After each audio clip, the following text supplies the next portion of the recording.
Hello students, આજના લેક્ચરમાં આપણે આગના દાવાના હિસાબોનો જ એક્ઝામ લઈ રહ્યા છીએ. અત્યાર સુધી જે રીત શીખી રહ્યા છીએ એ રીતનો જ છે, પણ એક જાંગડ માલના વેચાણનો જેમાં ટૉપિક આવતો હોય અને નેક્સ્ટ લેક્ચરથી આપણે સામાન્ય અસામાન્ય માલ આપેલો હોય ત્યારે કઈ રીતે કરવું એની ચર્ચા લેશું. દાખલા નંબર 18 લઈએ છીએ. મેસર્સ આલોક એન્ટરપ્રાઇઝના ગોડાઉનમાં 31/5/2011ના રોજ આગ લાગી, જેમાં એકાઉન્ટ ડિપાર્ટમેન્ટ પણ બળી ગયેલ છે, પરંતુ તેના ચોપડામાંથી નીચેની વિગતો મળેલી છે. શરૂનો સ્ટોક 1/1/2010ના 90,000, ખરીદી 1/1/2011થી 1/1/2010થી 31/12/2010 4,24,000, વેચાણ 1/1/2010થી 31/12/2010 5 લાખ. દેટ મીન્સ અહીંયા 1/1થી 31/12 એટલે કેલેન્ડર વર્ષ વાપરવામાં આવી રહ્યું છે. આખો સ્ટોક 31/12/2010ના 1,32,000, એટલે કે આ આપણી આગ લાગી છે 31/5/2011ના અને 1/1થી 31/12/2010નું છે, એટલે આગળના વર્ષનું ઇન્ફોર્મેશન છે કાચા નફાનો દર શોધવા માટે. પછી કીધું છે તારીખ 1/1/2010ના રોજ જે સ્ટોકનું મૂલ્યાંકન, શરૂના સ્ટોકનું મૂલ્યાંકન કુલ પડતરના 10%થી ઓછું કર્યું હતું, જ્યારે વર્ષની આખરના માલના સ્ટોકનું મૂલ્યાંકન પડતર કિંમત કરતાં 10% વધારે કરેલ છે. અત્યાર સુધી આપણે શીખી જ ગયા છીએ, વધુ કે ઓછું મૂલ્યાંકન થતું હોય સ્ટોકનું ત્યારે મૂળ કિંમતે કે પડતર કિંમતે લખવામાં આવે છે. 2010ના વર્ષનું ઓડિટ થયા પછી માલુમ પડ્યું કે ઓફિસમાં ખરીદેલું એક યંત્ર જેની કિંમત 4,000 હતી તે ભૂલથી ઉપરોક્ત ખરીદીમાં લખેલ છે. હવે યંત્ર એટલે મિલકતની ખરીદી, મિલકતમાં નોંધાય, માલની ખરીદીમાં નોંધાય નહીં. વેપાર ખાતામાં માલની ખરીદી જ આવે, એટલે આપણે એ 4,000 આ ખરીદીમાંથી માઇનસ કરી નાખશું. પછી કીધું છે 1/1/2011થી 31/5/2011 સુધીની વિગતો નીચે મુજબ છે, એટલે આગ લાગ્યા તારીખવાળું વર્ષ આપણી નવું વર્ષ 1/1/2011થી 31/12/2011 છે, એમાં 31/5ના આગ લાગી તો 2011ના વર્ષની વિગતો આપેલી છે. ખરીદી 3 લાખ, વેચાણ જાંગડ વેચાણ સિવાયનું 4 લાખ છે. હવે મેઇન વસ્તુ જાંગડ વેચાણ એટલે શું? તો કે જાંગડ વેચાણ એટલે એવું વેચાણ કે દાખલા તરીકે ગ્રાહક લઈ ગયો છે, પસંદ પડશે તો રાખશે, નહીતર પાછો આપશે, એવી શરતે જ્યારે માલનું વેચાણ થાય એને જાંગડ માલનું વેચાણ કહેવાય. હવે જ્યાં સુધી ગ્રાહકનો કોઈ રિપ્લાય ના આવે ત્યાં સુધી એને વેચાણમાં લખી શકાય નહીં, ને આમને પણ વેચાણમાં લખ્યું નથી. જાંગડ વેચાણ સિવાયનું 4 લાખનું વેચાણ છે, બરાબર? એટલે એ આપણે 4 લાખ જ લખવાનું છે વેચાણ. પણ જ્યારે રિપ્લાય આવે ગ્રાહકનો કે મેં આટલો માલ રાખ્યો છે, તો એ શું ગણાય? આપણું ખરેખર વેચાણ ત્યારે જ ગણાય. જાંગડ વેચાણને વેચાણ તરીકે નોંધ કરવી નહીં. જાન્યુઆરીથી મે 2011 સુધીમાં 40,000ની પડતર કિંમતનો માલ જાંગડ ઉપર ગ્રાહકને આપેલ હતો. 40,000નો માલ જાન્યુઆરીથી મે સુધી એટલે આગ લાગ્યા તારીખ સુધીમાં 40,000ની પડતર કિંમતનો માલ જાંગડ ઉપર આપેલ હતો. એક તો પડતર કિંમતનો માલ કીધું છે એટલે વેચાણમાં તો સમાવેશ કરાશે જ નહીં, બરાબર? કારણ કે વેચાણ બીજું હશે એ નફા સહિતનું હશે, એટલે વેચાણ સાથે લખવું નહીં આને. હવે 40,000ની પડતર કિંમતનો માલ જાંગડ પર ગ્રાહકને આપેલ હતો. આગ લાગ્યા તારીખે ગ્રાહકે અડધો માલ ખરીદી લેવાની સંમતિ આપી. દેટ મીન્સ 40,000નો આપણે એને મોકલ્યો તો એમાંથી અડધો એટલે કે 20,000 એને ખરીદી લેવાની સંમતિ આપી છે, એટલે 20,000 આપણું વેચાણ ગણાય. બાકી 20,000 આ પાછો આપશે એટલે આપણે સ્ટોકમાં ગણશું, બરાબર? હવે મેઇન વસ્તુ અહીંયા કે 40,000ની પડતર કિંમતનો માલ જાંગડ પર આપ્યો હતો, એટલે આપણે એને વેચાણમાં નહીં લખીએ. જે અડધો માલ વેચાયો એ પણ આપણે જાંગડ માલનું વેચાણ અલગ રીતે લખશું, કારણ કે બાકીના વેચાણમાં આપણે કાચો નફો હશે એટલે એ રીતે નોંધ કરશું. પછી કીધું છે અને બીજો બાકી જે 20,000 બચ્યો, 20,000 તમારું જાંગડ માલનું વેચાણ કહેવાય. જે તમે વેચાણમાં નહીં લખો, કાચા વેપાર ખાતામાં વેચાણમાં નહીં લખો, એ વેચાણ સિવાય અલગ રીતે બતાવશો જાંગડ માલનું વેચાણ, કારણ કે એમાં નફો બતાવેલો નથી. અને અડધો માલ જે ગ્રાહકે નથી રાખ્યો, અડધું વેચાણ, અડધો માલ એને રાખી લીધો, અડધો માલ જે નથી રાખ્યો એ આપણે પાછો મોકલશે. અત્યારે આગ લાગી ગઈ છે દુકાનમાં 31/5ના, એટલે અત્યારે આપણો એટલો માલ બચી ગયો 20,000નો જે આપણો સ્ટોકમાં હશે, એટલે બચાવી લીધેલ માલની ગણતરીમાં એને લેશું. મેઇન ટોપિક આજના દાખલાનો મેઇન ટોપિક એ જ છે, જાંગડ માલનું વેચાણ. અને 20,000નો જે એ નથી ખરીદતો એ પાછો મોકલશે તો એ આપણો બચાવી લીધેલ માલ ગણાય. ભંગાર કિંમત 10,000 ઉપજેલ છે. તો વીમા કંપની પાસે કેટલા રૂપિયાનો દાવો માંડશો? હવે કોઈ પણ દુકાનમાં આગ લાગે તો જે માલ બળી ગયો હોય એની પર કાંઈક તો ઉપજ હોય ને, ભંગાર તરીકે આપી દે તો એમાંથી કાંઈ ઉપજે તો એટલું નુકસાન ઓછું થાય, એટલે આ ભંગાર કિંમતને આપણે ધ્યાનમાં લઈશું. આપણે લઈએ છીએ દાખલા નંબર 18. પહેલે બનાવશું 31/12/2010 રોજ પૂરા થતા વર્ષનું વેપાર ખાતું. એમાં લખી નાખીએ શરૂનો સ્ટોક. આપેલી ઉપરની વિગતો લખી નાખીએ તો 90,000 છે, પણ બ્રેકેટ આપણે પહેલાં જ પેરેગ્રાફમાં કીધું હતું શરૂના સ્ટોકનું મૂલ્યાંકન 10% ઓછું છે અને આખરના સ્ટોકનું મૂલ્યાંકન 10% વધુ કરેલ છે. તો આપણે જે 10% ઓછું છે શરૂના સ્ટોકનું મૂલ્યાંકન 90,000 એ મેઇન કિંમતે લાવશું. તો શરૂનો સ્ટોક, ધારો કે મૂળ કિંમત કેટલી છે? 100 છે, એમાં ઓછું મૂલ્યાંકન થયું છે 10, એટલે 90 એ આપણી ચોપડા કિંમત બોલે છે. પડતર કિંમત કે મૂળ કિંમત જ્યારે 100 છે ત્યારે ઓછી કિંમત 10 આંકીને 90થી ચોપડા કિંમત બોલે છે. તો આપણે ત્રિપદી શું માનશું? આપણી પાસે ચોપડા કિંમત છે અને શોધવી છે આપણે મૂળ કિંમત, એટલે આપણે અહીંયા લખાય ચોપડા કિંમત અને શોધશું મૂળ કિંમત. ચોપડા કિંમત 90 હોય ત્યારે મૂળ કિંમત કેટલી છે? 100. તો અત્યારે ચોપડા કિંમત બોલે છે 90,000, ત્યારે મૂળ કિંમત કેટલી? એટલે આપણે મળશે 1,00,000 રૂપિયા. શરૂના સ્ટોકનું સાથે આખા સ્ટોકનું મૂલ્યાંકન પણ કરી લઈએ. આખા સ્ટોકનું મૂલ્યાંકન 10% વધુ કિંમતે કરેલ છે, એટલે ધારો કે મૂળ કિંમત 100 હોય તો 10% વધુ એટલે એડ થાય, એટલે 110ની કિંમતે તમે નોંધેલું છે. ચોપડા કિંમત કેટલી છે? 110 અત્યારે બતાવે છે ને આપણે નોંધવાનું છે મૂળ કિંમત, એટલે 100ની કિંમતે નોંધવાનું છે. એટલે આપણે ત્રિપદી માંડીએ. ચોપડા કિંમત જ્યારે 110 હોય ત્યારે મૂળ કિંમત છે 100, તો ત્યારે આખો સ્ટોક બોલે છે તમારો 31/12/2010 1,32,000. ચોપડા કિંમત 1,32,000 હોય ત્યારે મૂળ કિંમત કેટલી? એટલે આપણે મળશે 1,20,000. આગળના ઘણા બધા દાખલાઓમાં ઓલરેડી આ ટોપિક જોઈ ગયા છીએ કે જ્યારે વધુ કે ઓછું મૂલ્યાંકન થતું હોય સ્ટોકનું ત્યારે મૂળ કિંમત કે પડતર કિંમત લાવીને આપણે વેપાર ખાતામાં નોંધવાનું રહે. ઓછું મૂલ્યાંકન થતું હોય તો એ રીતે ધારવાનું અને વધુ થતું હોય તો એ રીતે. આપણે બંનેની મૂળ કિંમત લાવી દીધી છે. શરૂનો સ્ટોક આવ્યો છે 1,00,000 અને આખા સ્ટોક સાથે જ લખી નાખું છું આખો સ્ટોક 1,20,000. આ ઉપરાંત આપણે આપેલું હતું ખરીદી આખા વર્ષની 4,24,000, પણ અંદરની કોલમમાં લખશું 4,24,000, કારણ કે નીચે કીધું હતું પેરેગ્રાફમાં કે યંત્ર 2010ના વર્ષનું ઓડિટ થયા પછી માલુમ પડ્યું કે ઓફિસમાં ખરીદેલું યંત્ર જેની કિંમત 4,000 હતી તે ભૂલથી ખરીદીમાં લખી નાખ્યું છે, તો આપણે એ બાદ કરી નાખીએ. ભૂલથી નોંધેલ અથવા તો યંત્રની ખરીદી. મિલકતની ખરીદી ના નોંધાય. વેપાર ખાતામાં હંમેશા માલની ખરીદી આવે, એટલે 4,20,000. વેચાણ આપેલું છે આપણે 5,00,000. બધું જ આવી ગયું. એટલે અને આગળના વર્ષનું વેપાર ખાતું આપણે કયા પર્પઝ માટે બનાવ્યું હોય? કાચા નફાનો દર શોધવા માટે, એટલે કાચો નફો આપણું મિસિંગ પોઈન્ટ જ હશે. અને ચાલુ વર્ષનું જે વેપાર ખાતું હોય આખા સ્ટોક શોધવા માટે બનાવીએ એટલે ત્યારે એ મિસિંગ પોઈન્ટ હશે. 6,20,000 માઇનસ કરીએ છીએ આપણે. ઓકે, 5,20,000 એટલે મળશે 1,00,000.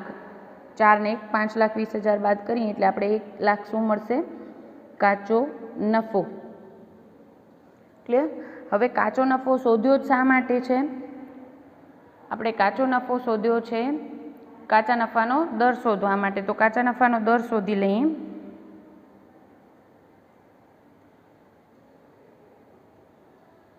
કાચા નફાનો દર શોધવાનું સૂત્ર શું છે? કાચો નફો 1,00,000 કાચો નફો ભાગ્યા વેચાણ ગુણ્યા 100. તો કાચો નફો આવ્યો છે 1,00,000 અને વેચાણ છે 5,00,000 ગુણ્યા 100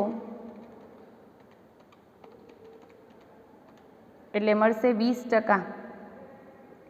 આગળના વર્ષમાં આપણે લાસ્ટ લેક્ચરમાં બી વાત કરી હતી, આગળના એક જ વર્ષનું વેપાર ખાતાને લગતી ઇન્ફોર્મેશન હોય તો એ એક જ વર્ષનું.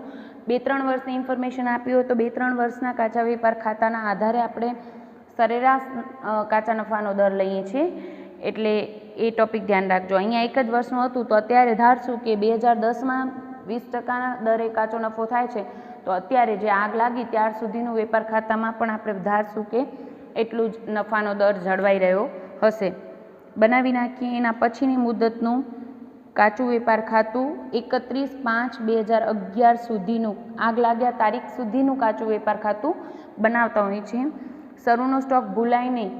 2010નો આખો સ્ટોક એ જ અહીંયા શરૂનો સ્ટોક હોય એટલે કે 1,20,000 નોંધશું. પછી બીજી વિગતો આપણે આપેલી હતી આગ લાગ્યા તારીખ સુધીની. ખરીદી આપી છે 3 લાખ, નોંધી લઈએ. ખરીદી એને લગતો કોઈ હવાલો નથી, બારે લખી નાખીએ 3 લાખ. વેચાણ પણ 4 લાખ. જાંગડ માલના વેચાણ સિવાયનું જ આપ્યું છે, તો આપણે આ વેચાણમાં આમે જાંગડ માલનું વેચાણ આવે નહીં, કારણ કે પડતર 40,000ની પડતર કિંમતનો માલ કીધું હતું, એટલે 4 લાખ વેચાણ બહારની કોલમમાં જ લખશું. અને પછી કીધું છે જાન્યુઆરીથી મે 2011 સુધીમાં 40,000ની પડતર કિંમતનો માલ જાંગડ પર વેચેલ હતો, જે પૈકી આગ લાગ્યા તારીખે ગ્રાહકે અડધો માલ ખરીદી લેવાની સંમતિ આપી છે, એટલે બાકીનો છે એ સ્ટોકમાં આવશે. 40,000માંથી અડધો માલ એને લેવા માટે કીધું તો એટલું આપણું વેચાણ ગણાશે. એટલે અહીંયા લખીશ જાંગડ માલનું વેચાણ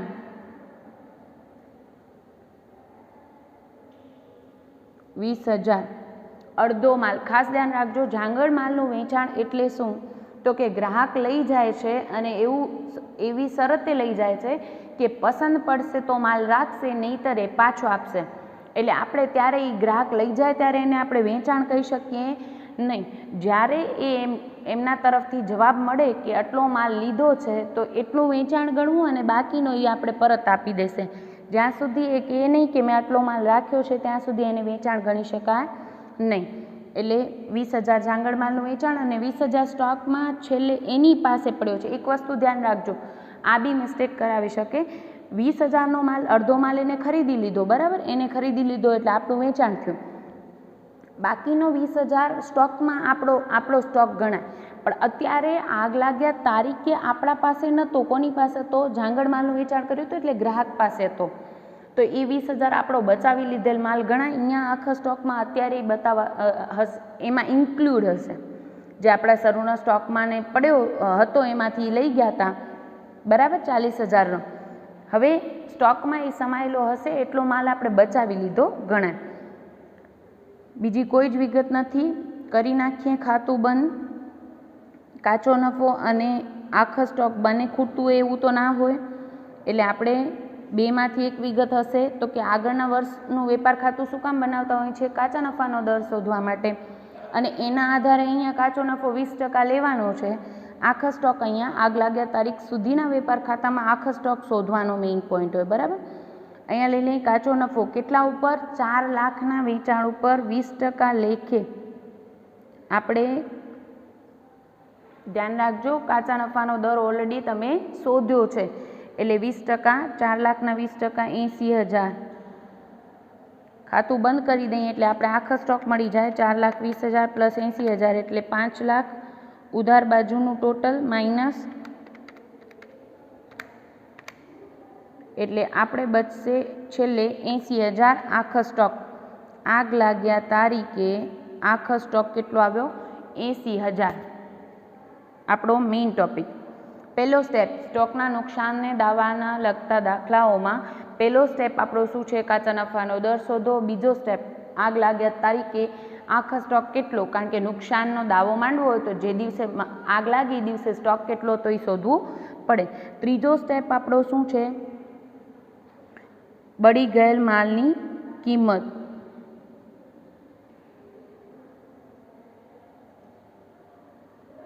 બળી ગયેલ માલની કિંમત એટલે કેટલા? તો કે 80,000નો માલ હતો, એમાંથી બચાવી લીધેલો માલ હોય તો એ બાદ કરી નાખવાનો. અહીંયા આપણે આજના દાખલાનો મેઇન ટોપિક કયું લીધું છે? જાંગડ માલનું વેચાણ. તો 40,000 માલ જાંગડ તરીકે લઈ ગયેલા હતા ગ્રાહક, એમાંથી 20,000નો ખરીદ્યો છે એમ કીધું છે, એટલે આપણું જાંગડ માલનું વેચાણ 20,000 થયું છે. બાકીનો 20,000 એની પાસે પડ્યો છે, હજી આપણે એને મોકલ્યો નથી, તો એ 20,000 આપણો શું ગણાય? બચાવી લીધેલ માલ. બચાવી લીધેલ માલ બ્રેકેટમાં લખવું હોય તો લખી નાખીએ ગ્રાહક પાસે છે.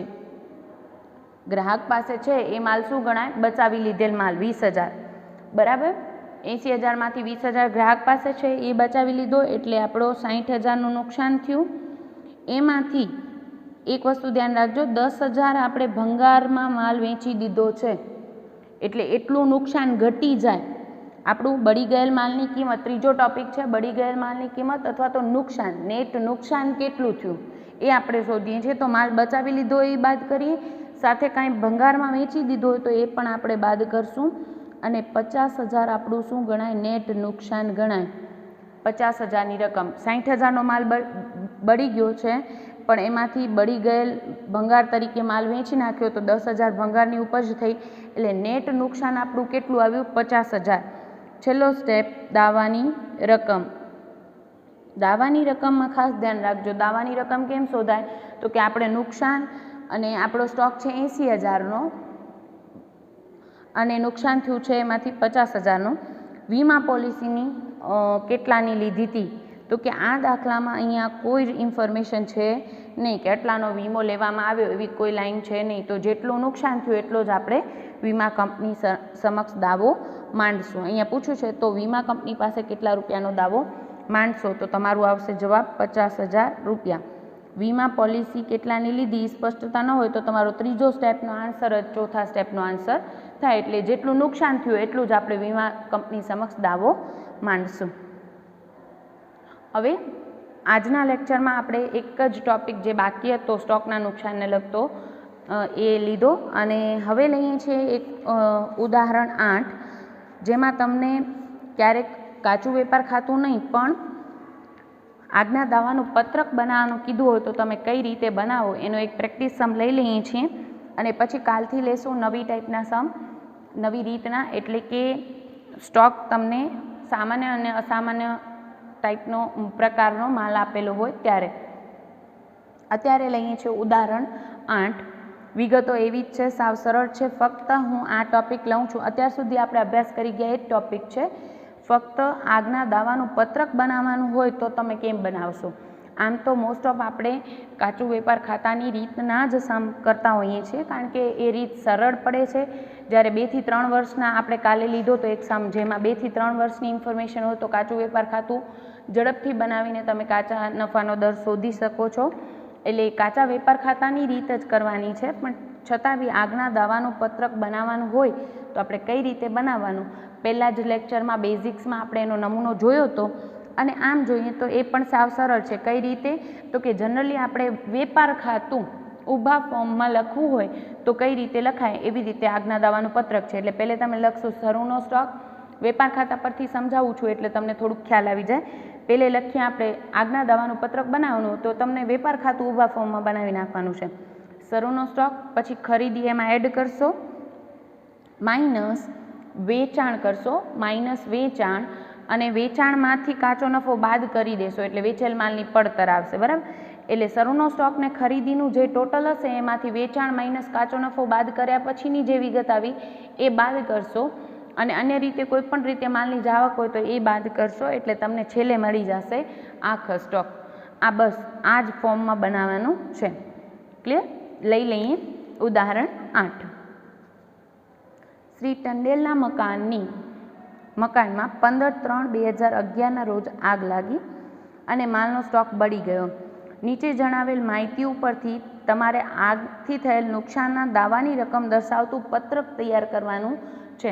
હવે મોસ્ટ ઓફ સંજોગોમાં આપણે કાચા વેપાર ખાતાની જ રીત અપનાવશું પણ અહીંયા કીધું છે કે દાવાનું પત્રક તૈયાર કરવાનું છે અને એના માટે એ સમજાવવા માટે જ મેં આ સમ લીધો છે. હવે એ આગ લાગ્યા તારીખ 15/3/2011, 1/1/2011ના રોજનો માલનો સ્ટોક એટલે કે શરૂનો સ્ટોક આપ્યો છે. 2011ની જ વિગતો આપી છે. 1/1/2011થી 14/3/2011 સુધીની ખરીદી એટલે આગ લાગ્યા તારીખ સુધીની ખરીદી આપી છે. 1/1/2011થી 14/3/2011 સુધીનું વેચાણ આપ્યું છે. મજૂરી આપી છે. ઓફિસ સ્ટાફનો પગાર, અહીંયા ખાસ ધ્યાન રાખજો વધારાની વિગતો હોય જે વેપાર ખાતામાં ના આવે એવા ખર્ચા અહીંયા નોંધાય નહીં એટલે ઓફિસ સ્ટાફનો પગાર વધારાની વિગત ગણાય, વેપાર ખાતાને લગતો ખર્ચ નથી. આવક માલ ગાડા ભાડું ખરીદીને લગતો ખર્ચ છે એટલે આવશે જાવક માલ ગાડા ભાડું પણ ક્યાં લખાય? નફા નુકસાન ખાતામાં લખાય. અહીંયા એ આવશે નહીં. એક્સ્ટ્રા ઇન્ફોર્મેશન તમને ભૂલ કરાવવા માટે આપેલી હોત પણ આપણા વિદ્યાર્થીઓ ભૂલ કરશે નહીં. જાહેરાત માટે 100ની મૂળ કિંમતનો માલ મફત વેચેલ હતો તેનો સમાવેશ ઉપર જણાવેલ વેચાણમાં થતો નથી. આપણે આમે મફત વેચેલો માલ હોય, અન્ય રીતે કોઈ પણ માલની જાવક હોય તો આપણે વેચાણમાં એનો સમાવેશ આમે નથી કરતા. એ વેપાર ખાતામાં પણ વેચાણ પછી અલગ રીતે લખતા હોય છે. એ પછી જાહેરાતથી ગયેલ માલ હોય, ઉપાડથી ગયેલ માલ હોય, ધર્માદામાં આપેલ માલ હોય, ચોરીથી ગયેલ માલ હોય, કોઈ પણ હોય. બરાબર. પછી કીધું છે એક કારકુને રોકડ વેચાણમાંથી 2400ની ઉચાપત કરી હતી, તેનો સમાવેશ ઉપર જણાવેલ વેચાણમાં થતો નથી. એટલે કે રોકડ વેચાણની ઉચાપત ઓલરેડી આપણે સમ કરી ગયા છીએ. માલ વેચાયો છે પણ કારકુન પોતાની રોકડ ઉચાપત કરે એટલે કટકી કરી હોય તો એટલું વેચાણ એને નોંધ્યું નહીં હોય, એટલે આપણે નહીં નોંધેલ વેચાણ તરીકે રોકડ વેચાણની ઉચાપત આપણે વેચાણમાં એડ કરવી પડે. છેલ્લા 3 વર્ષની અહીંયા આ મેઇન ટોપિક આ દાખલાનો મેઇન ટોપિક એક તો આગના દાવાનું પત્રક બનાવવા માટે પણ લીધો છે અને મેઇન આ ટોપિક માટે પણ લીધો છે. આગળના વર્ષનું કાંઈ નથી આપ્યું તો તમને એમ કીધું, એટલે આગળના વર્ષની ઇન્ફોર્મેશન નથી તો તમને કાચા નફાનો દર આપી દીધો છે. 2008નો 21%, 2009નો 15% અને 2010નો 10%. અને ખાસ ધ્યાન રાખજો, વર્ડ વાપર્યો છે છેલ્લા 3 વર્ષની પડતર ઉપર નફાની ટકાવારી. વેચાણ પર નફાની ટકાવારી હોય તો વેચાણના ડાયરેક્ટ ટકા લઈ લેવાય, પણ પડતર પર નફાની ટકાવારી હોય તો આપણે 100 ધારીને જવું પડે. વેચાણ પર નફો કેટલો? બીજો ટોપિક, એક તો પડતર પર નફાની ટકાવારી આપી છે, અંડરલાઇન કરજો. અને બીજો ટોપિક, જ્યારે મેં તમને કીધું હતું 3 વર્ષના નફાના દર આપ્યા હોય ત્યારે આપણે ધ્યાન રાખવાનું 3 વર્ષની સરેરાશ લેવાની, પણ જ્યારે ઘટતો દર હોય ત્યારે છેલ્લે જે હોય એ ધ્યાનમાં લેવું. એટલે અહીંયા 2008માં 21%, 2009માં 15% અને 2010માં 10% છે. તો આપણે એટલો ઘટતો દર ધ્યાનમાં લેવાનો છે. એટલે કે આપણે 2011ના વર્ષમાં આ 3ની સરેરાશ લેવાની નથી. અહીંયા 10% છેલ્લા વર્ષે જે નફો થયો છે એ ધ્યાનમાં લેવાય, જેની ચર્ચા આપણે બેઝિક લેક્ચરમાં પણ લીધેલી હતી, છતાં પણ આને હાઇલાઇટ કરજો આ પોઈન્ટ. ₹100ની કિંમતનો માલ બચાવી લેવામાં આવ્યો હતો, જ્યારે આગ બુઝાવવા માટે 200નો ખર્ચ થયો છે. એટલે આપણે ચોથા સ્ટેપ માટેની વિગતો. મજૂરીની રકમમાં 500 યંત્ર ગોઠવવાની મજૂરી પેટે ચૂકવેલ રકમનો સમાવેશ થયેલ છે. એટલે યંત્ર ગોઠવવાની મજૂરી યંત્રની કિંમતમાં ઉમેરાય, મજૂરીમાં નોંધાય નહીં. એટલે મજૂરીમાં નોંધાઈ ગઈ છે તો આપણે એટલી મજૂરી બાદ કરી નાખશું. પછી કીધું છે 1000ની કિંમતના ખરીદેલ માલનું ભરતિયું ગુમ થયું હોવાથી તે માલ નોંધવાનો રહી ગયો છે. એટલે આપણે એટલો માલ નોંધી લેશું. ખરીદી નહીં નોંધેલ ખરીદી એટલે ખરીદીમાં એડ કરી દઈશું. લઈએ છીએ આગના દાવાનું પત્રક. મેઇન ટોપિક દાવાનું પત્રક, બાકી બીજા ટોપિક તો ઓલરેડી આપણે ભણી જ ગયા છીએ. ક્યારે શું એડ કરવું, રોકડ ઉચાપતની કઈ રીતે નોંધ કરવી, આગળના બધા જ લેક્ચરમાં આ ચર્ચા કરી છે. ફક્ત અહીંયા નફા માટે ટોપિક લીધો છે, આ દાખલો લીધો છે, ને આગના દાવાનું પત્રક બનાવવાનું થાય તો તમે કઈ રીતે બનાવશો એની ચર્ચા લેશું. આગના દાવાનું પત્રક, ઊભા ફોર્મમાં વેપાર ખાતું, બાકી કંઈ છે નહીં. લખી નાખીએ. પહેલે લખશું શરૂનો સ્ટોક. શરૂનો સ્ટોક આપણે આપ્યો છે, શરૂનો સ્ટોક આપણને આપેલો છે 12,000, પણ એને લગતો હવાલો છે. પહેલી જ લાઈન કીધી છે વધારાની માહિતીમાં, સ્ટોક હંમેશા તેની પડતર કિંમત કરતાં 20% ઓછી કિંમતે આંકવામાં આવે છે. બરાબર, વિગત વાંચવાની રહી ગઈ હતી. વધારાની માહિતીમાં હવાલો પહેલો આપેલો છે, આને લગતો પહેલો હવાલો 20% ઓછી કિંમતે આંકવામાં આવે છે, તો આપણે એની મેઇન કિંમત લેવી પડે. એટલે આપણે નીચે ગણતરી બતાવી દઈએ. શરૂનો સ્ટોક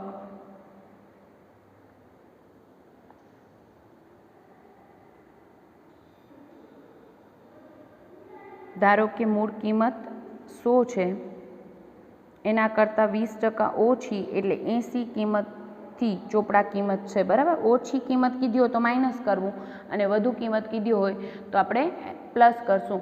અહીંયા ઓછી કિંમત છે એટલે -20 કરીને 80થી નોંધશું.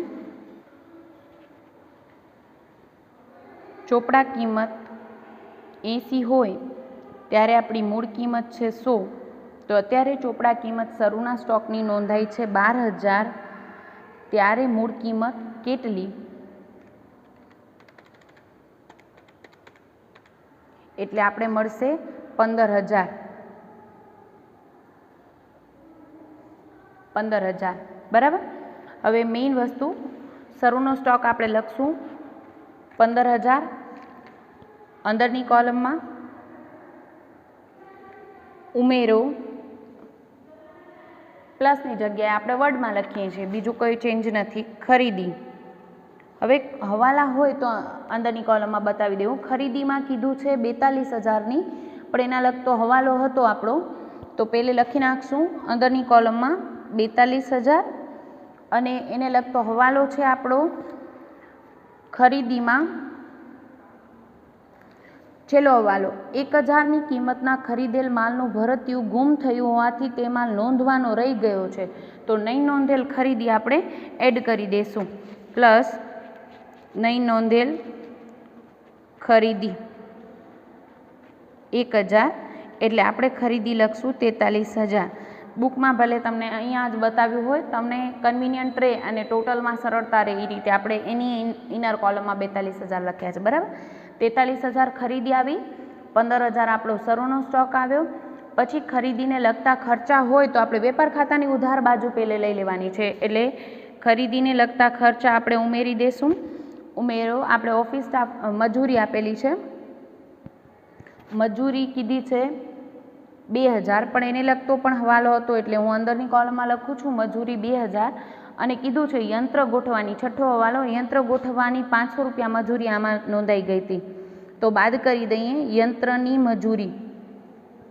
આપણે આગળના સમમાં પણ એ ટોપિક લીધો, 12ની કોલમમાં લખશું 1,500 રૂપિયા. ક્લિયર. એના સિવાય ખરીદીને લગતા ખર્ચમાં આપેલું છે ઓફિસ સ્ટાફનો પગાર ના લેવાય, આવક માલ ગાડા ભાડું.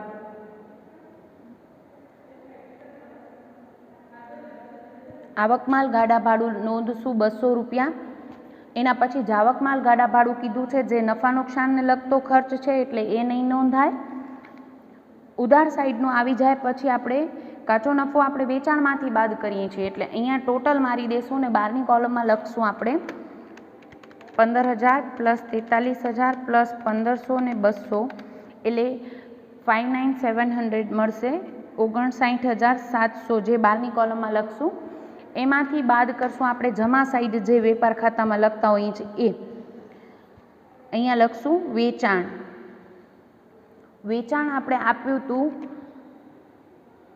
60,300, પણ આપણે રોકડ વેચાણની ઉચાપત હતી. એવું હોય તો તમે જ્યારે રકમ વાંચો છો ત્યારે રકમ વાંચતી વખતે જે ટોપિકને લગતો હવાલો આવ્યો હોય એ અહીંયા હવાલા નંબર 1/1/2011થી 14/3/2011 સુધીનું વેચાણ લખ્યું છે તે હવાલા નંબર લખી દેવા, એટલે તમને એ શોધવું સરળ રહે. 60,300 અંદરની કોલમમાં લખ્યું ને પછી ત્રીજો હવાલો કીધો તો કે રોકડ વેચાણની ઉચાપત 2400 છે, જેની એન્ટ્રી ઓલરેડી આપણે ચર્ચા કરી ગયા હતા, એટલે રોકડ વેચાણની ઉચાપત વેચાણમાં ઉમેરાય. અને આગળના લેક્ચરમાં પણ રોકડ વેચાણની ઉચાપતને લગતા આપણે સમ કરેલા છે, એટલે અહીંયા લખશું 62,700. વેચાણમાંથી કાચો નફો બાદ કરી દેશું એટલે વેચેલ માલની પડતર જે આપણે 12ની કોલમમાં લખશું. કાચો નફો જનરલી આપણે ઉધાર સાઈડ વેપાર ખાતામાં લખતા હોઈએ છીએ, એની જગ્યાએ વેચાણમાંથી બાદ કરીને નેટ રકમ અહીંયા લખવાની છે.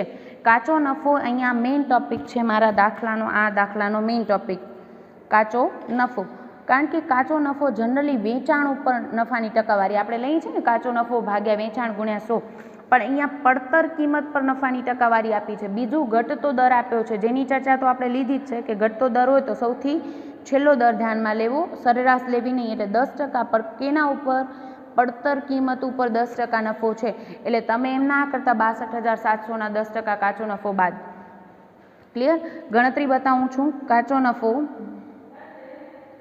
પડતર પર 10% નફો કીધો છે, તો આપણે જેના ઉપર ટકાવારી આપી હોય એને 100 ધારવું પડે.